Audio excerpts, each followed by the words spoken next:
तो चलिए अब हम इस क्वेश्चन को देखने वाले हैं, जो ये कह रहा है two charges A and B of 10 microcoulomb are placed at a distance of 10 centimetre. ठीक है, तो दो चार्जेस हैं A और B जिन पर चार्ज 10 माइक्रोकुलम है और वो 10 सेंटीमीटर की दूरी पर रखे हुए हैं। ठीक है, मतलब ऐसा समझो कि ये चार्ज A है और ये चार्ज B है। ठीक है, और इनके बीच की सेपरेशन 10 सेंटीमीटर है, कुछ इस प्रकार से। ठीक है, अब कह रहा है कि now charge A comes in contact with C of 10 microcoulomb and get separated. ठीक है, मतलब चार्ज A पर चार्ज C को टच कराया गया है, एक अनदर चार्ज है C जिसका चार्ज है 10 माइक्रोकुलम। ठीक है, ये एक अनदर चार्ज है। इस C चार्ज को जब हम A से टच करवाएंगे, पहले हमने इस C चार्ज को A से टच करवाया, फिर ये कह रहा है इसको हमने अलग कर दिया।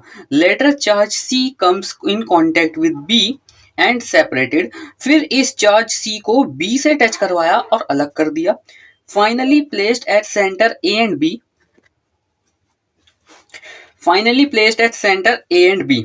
ठीक है, फिर इसको A और B के सेंटर पर लाके रख दिया चार्ज C को। ठीक है, यानी कि चार्ज C को अब यहाँ A और B के सेंटर पर लाके रख दिया। The force experience by charge C will be. ठीक है, समझना, अगर हम कभी दो चार्जेस को आपस में टच करवाते हैं, सपोज करो चार्ज Q1 और चार्ज Q2 को जब हम आपस में टच करवाते हैं, तो टच करवाने के बाद इन दोनों पर जो चार्ज आ जाता है वो आ जाता है Q1 प्लस Q2 बाय 2, और इस पर भी जो चार्ज आ जाएगा वो आ जाएगा Q2 प्लस Q1 बाय 2। ठीक है, ये चार्ज कब आएगा? टच करवाने के बाद।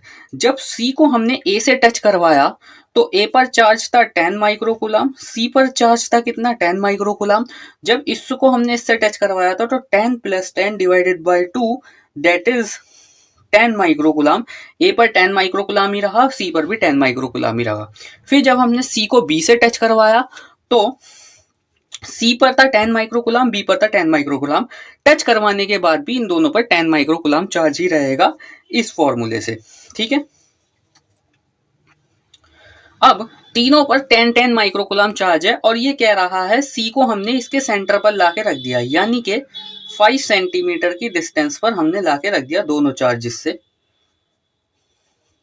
कुछ इस प्रकार से।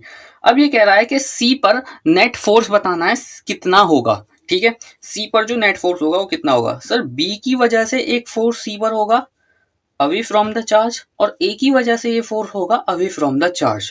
ठीक है, और इस फोर्स को अगर मैं F1 बोल रहा हूँ, इस फोर्स को अगर मैं F2 बोल रहा हूँ, तो जो नेट फोर्स आएगा दैट इज F नेट बराबर mod of F1 minus F2 आ जाएगा। ठीक है, और हम इसको कर देंगे mod of K Q1 Q2, दोनों पर चार्ज 10 माइक्रोकुलम है, तो 10 इंटू 10 डिवाइडेड बाय सेपरेशन है 5 centimetre divided by 5 square minus F2 कितना आ जाएगा? Q1 Q2 के 10 इंटू 10 डिवाइडेड बाय 5 स्क्वायर, इन दोनों पर चार्ज भी इतना ही है। ठीक है, अब ये दोनों चीज क्वांटिटी सेम है, ये दोनों क्वांटिटी सेम है तो दोनों कट जाएंगी और नेट फोर्स आ जाएगा 0। ठीक है, एफ नेट 0 क्यों आया? क्योंकि जब हम यहां से देख रहे थे तो यहां पर F1 बराबर F2 था, F1 बराबर F2 था, इसीलिए एफ नेट 0 आया। ठीक है, so final answer is 0, final answer 0 होगा।